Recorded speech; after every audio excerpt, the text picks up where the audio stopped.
Iyan, malapit na ba? Ano ba naman kasing surprise to? Kailangan may piring pa sa mata. Surprise nga, di ba? Halika na. Sige, alisin mo na.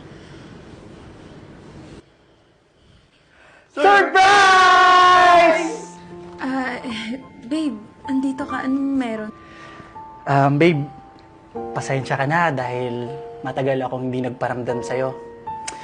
Gusto lang naman kasi kitang surprisahin eh. At saka bro, Ian, thank you so much dahil tinulungan mo akong mangyari itong surprisahin ko si Ann. Kailan nyo pa pinaplano tong surprise na to? Matagal na babe.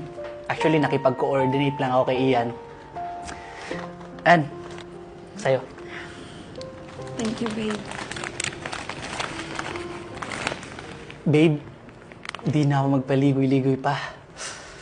Actually, matagal ko na itong pinaplano. Di ko inaasahan na darating ka sa buhay ko. Akalain mo yun? Walang laman yung buhay ko, pero ngayon, dumating ka na.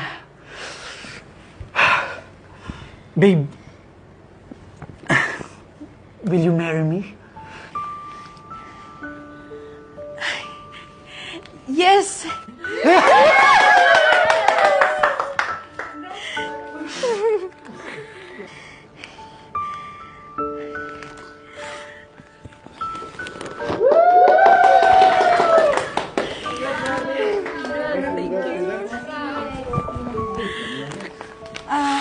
Ian, okay ka lang?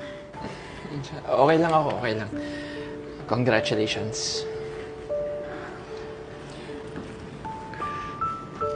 Ian, Ann, ako na bahala. Congrats ulit ah. Brother, pakingatan mo yung kaibigan natin ah. Congrats ulit sa inyo ha.